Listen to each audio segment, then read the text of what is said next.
Hello, and welcome. My name is Charpaka, and today we are using the new update. The Aquatic update of Planet Zoo is absolutely mind-blowing. I've only even used the penguin so far, and I am loving it so hard. It's not completely working very well. They've got quite a few bugs where penguins swim through rocks, as you can see here, or they swim through barriers, so they escape quite often. But I mean, aside from that, the penguins are awesome. I haven't used even one of the other animals so far, but I'm looking forward to it so much. But this penguin habitat, I'm really loving it. So yeah, I'm gonna this episode is a little bit of a different one. We're gonna do a walkthrough in the light and then a little bit of a walkthrough in the dark as well, because I like it quite a lot how it turned out. And then afterwards, I'm gonna show you some sped up building as I always do, and then at the end you'll see some screenshots and some comparisons of what it looks like in real life. Because oh boy, is this a nice one. I mean, I'm saying this myself, and this is the first time that I'm really proud of what I've built. I mean, it's not just pride, but it's excitement. Like, wow, like the penguins, the way that they managed to make them swim and how good it looks. I never expected it really. Every time I talked about like an aviary DLC or an aquatic DLC, I always expected it to be like fixed movements or something like that. If it was fish, it was gonna be just aquariums like we have the exhibits, and they were just gonna swim like a predefined pattern. But this is absolutely amazing. I mean, most rocks they seem to be able to evade, but some rocks they don't, and then it's just, I mean, they just swim right through it. It's a bit fickle sometimes, but I mean, aside from that, they swim around the rocks quite nice. Very often, like they don't often dive all the way to the bottom, so they don't hit the rocks.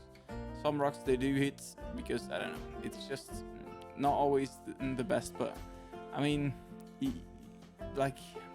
I'm so in love with this. I'm speechless, as you can probably hear.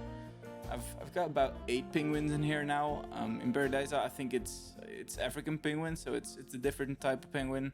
These are usually the Arctic ones, so the king penguins.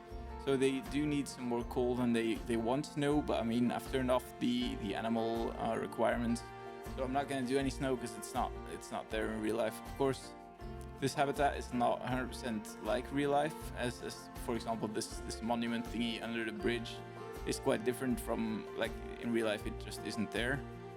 So there's a few differences, of course, but I mean, all in all, it looks, let's say, like anyone would recognize it's Paradise. I think. I mean, if you've been there or if you've seen pictures from the Lighthouse, you'll recognize it immediately, and that's what I was going for. Of course, it's not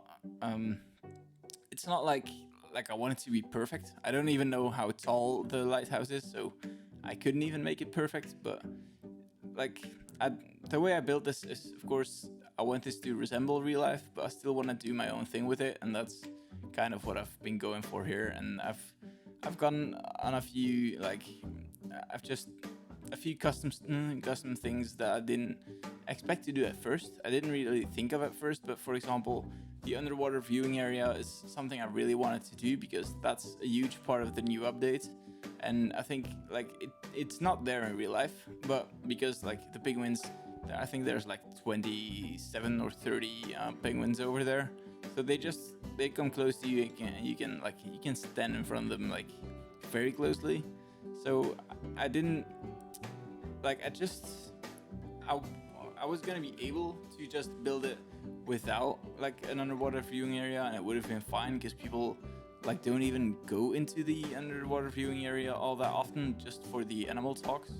So it would have been fine, but still I would I loved it, and I love to build it just to be able to go under in there yourself and just look out the window and see them swimming, which is absolutely awesome. Of course, you can go underwater and just see them swimming, but I mean, this is absolutely brilliant, and I really love the DLC, and I'm so looking forward to the next tunnels, which the otter is definitely gonna be one that I'm gonna be adding soon, the giant otter. And then yeah, for the other animals, I don't know, the seals, I've got to rework that habitat because Like right now, it's just a few blocks of snow, and it's not even like that in real life. I just built that from imagination because I wanted to fill up that space. But I'm gonna redo that completely. So be sure to stay tuned for that. And yeah, I'm loving this so much. I'm speechless, honestly. Like the way they move, and then like I've got some pictures where they're attacking each other, or like walking at you, like right at the camera very aggressively, and it's quite fun to see. So anyways, what I'm doing now, because I'm digressing again. What I'm doing now is, in real life they have these little houses. Of course, the African penguins are quite a bit smaller, so they each have like a little house for themselves. I think it really is like one house per penguin, or maybe two penguins. I'm not sure. So what I did is, at first, like I just copied it because like I didn't really want to do them all custom.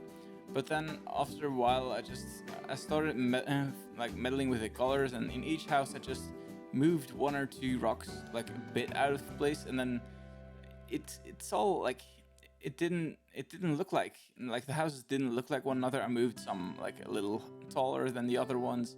And I just played around with it a little bit, and just by tweaking each color a little bit and each variation of the house, it looked completely different while still keeping the same idea behind it. So that's what I went for, and it worked out quite well in the end, I think.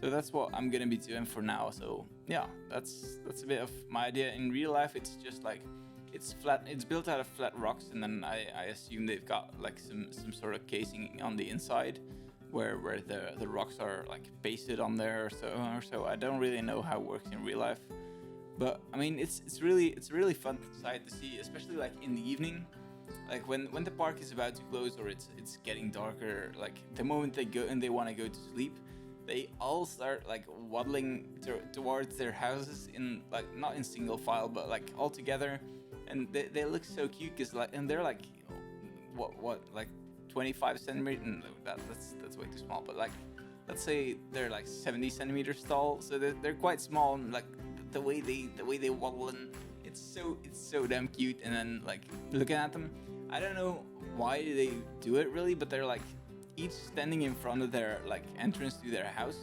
and they're just standing there for like 10 minutes, and then like at once, I don't know, it's like someone gives them a signal. At least that's the last time what it seemed like. Like there wasn't any signal, because I think there was like, other than us, there was like 3 people around, but like there was one already like lying in his house like at first, and then just all of a sudden they all seem to decide like, now is the time, we are gonna go to bed right now, and they just waddled into their homes. It's so damn cute. So as you can see, like I'm gonna be picking up stranded penguins all over the park during this video. Like they escape all the time because they're able to swim through the barriers. So it's quite annoying, but I mean in the end it worked out. I mean, like they're still escaping, but I'm just not that worried about it anymore. Like I know I can pick them up whenever I need to. It's not like they're not gonna starve because I turned that off, so they're not gonna die or anything. But it's just a bit annoying, but they'll fix that in one of the future updates. They didn't fix that in today's update, sadly enough, but they will. I mean, like each update, it gets a little better, so I'll give them the time. And I understand that this is a completely new feature, so I get it that it's quite hard to really implement it, and I didn't even expect it to be able to be like, I didn't expect it to be possible.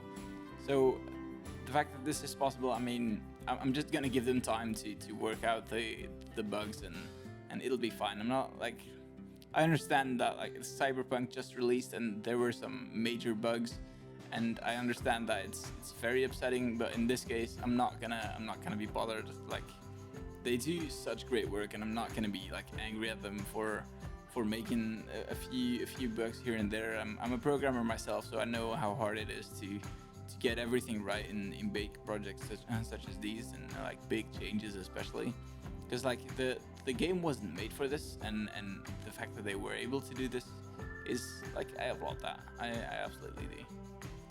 So focusing back on the episode, I mean, the underwater part still needs a lot of work. I've just been like playing around with the new rocks, which are by the way, absolutely amazing. Color changeable rocks. I love it.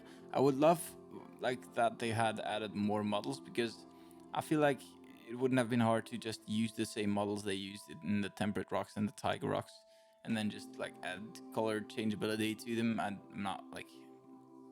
not sure, but it doesn't seem too hard. Of course, it's extra work, and there was plenty of work to be done. But I think a few extra rocks in the same type might have been nice. But the underwater part is not the easiest. Like because just I don't have any experience in it. Like it wasn't expected, so I didn't like. For now, all my water parts were just a giant pit, and then I just filled it with water, so I didn't really do anything with it. Last episode we used the moss rocks for the first time, and then this time we went all in, and I used a bunch of rocks, a bunch of underwater plants.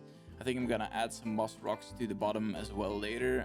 For now, I didn't really do that because I didn't really know like where I would place them and stuff like that. But there's a lot of open space underwater that I can still like go on to adding some rocks to, some plants as well.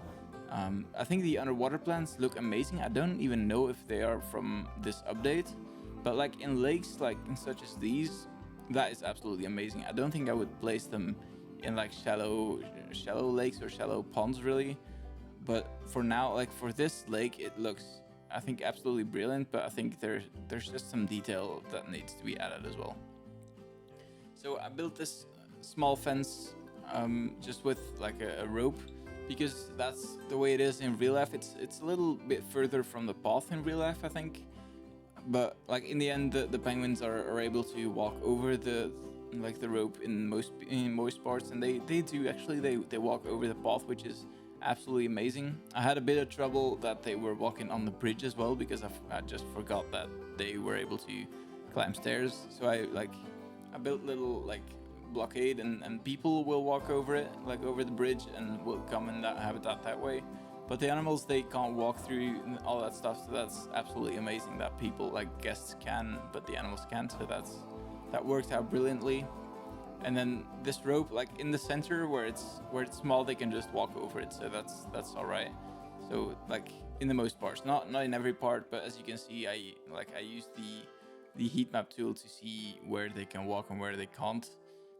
Also to make sure that they can't escape anywhere, because I had that happen quite a few times, like apart from the barrier swimming problem. And then we moved back on underwater just to add some rocks, and then to fill up this building as well, because right now I just added like a glass barrier to be able to like clear the building of water so that people can actually walk into, which was a absolute pain, by the way. And then right now I'm just adding some rocks and some foliage to like just to wall it off a little bit, and just to make it a little prettier. I used this underwater grass, which is absolutely pretty as well. Like I'm loving this. Like underwater stuff is a lot more fun than I expected. It's harder to make it look pretty, I think, and maybe because I don't have any experience with it, but I think especially like using rocks of different colors, which has been a little bit of a challenge for me, because I'm not very good with colors. It's not like I'm colorblind, but it's just I don't have any like feeling for it really. So that was a bit of like an issue for me. Like I felt it was always too dark or too light or too similar, or I don't know. Like there was a lot of issues, and I didn't really know how to deal with it. So what I ended up doing, for example, right here, is just like build everything in the same color, and then just randomly pick some out and change the colors for them. Like just because I didn't know how to do it, so I just randomly selected some and then changed their color to make it well. So I think in the end, most of it turned out well, and especially because it's underwater, so you can't really see the color difference. But I think, for example, in these rocks, it looks better than the small houses for the penguins already, just because I did it like through random here. Like I just picked some and just changed their color, not really with an idea in mind. But for example, right here, the monument I'm gonna make, it's all the same color rock, I think. I rotated it a little bit, each rock, because it's like the small rocks, and each side has a little color variance and a little bit of variety. so that helps out as well. But I think I might like have to like go and randomly select again just to like switch up the color scheme a little bit, because in the end it's all gray rock and it looks all kind of similar. So I think I might have to go and change that out a little bit in the end. But that's something, it's a nice extra, but it's not necessary. And then these, the ones I'm gonna use right now, these like the plants, I don't even know what I should call them. Like they're just like they're like a plate with some plants on there, and they look amazing. They look absolutely amazing, and I think that's something I've missed in the Oasis quite a lot. So I think I might go back to the Oasis and some other pieces just to like add these, because they are very green and like, but it really works as a bottom foliage. I don't know how to pronounce that. If like anyone in the comments wants to teach me, then go ahead. But it looks like very pretty greenery that's very like beneficial for the environment where it's in. So it's really, it adds a lot of like reality to it, and a lot of like, I don't know, it just looks very green and very nice. That's my conclusion basically, and I really like it. So I'm gonna use that a lot in later episodes as well, I think. So yeah, let's look at some pictures of what it looks like in the end, both in light and in dark. And I think in the end it turned out absolutely amazing. I really love this habitat, and I adore this new DLC, and I hope you do too, because it's absolutely amazing. And if you don't have it, then I mean, go and buy it if you have the money, and like you won't. It's not a euro wasted, really. You'll love it. You'll absolutely love it. Guys, I will see you in the next one. I hope you liked this episode, and thank you for watching. And if you haven't already, do please subscribe. I appreciate it a lot.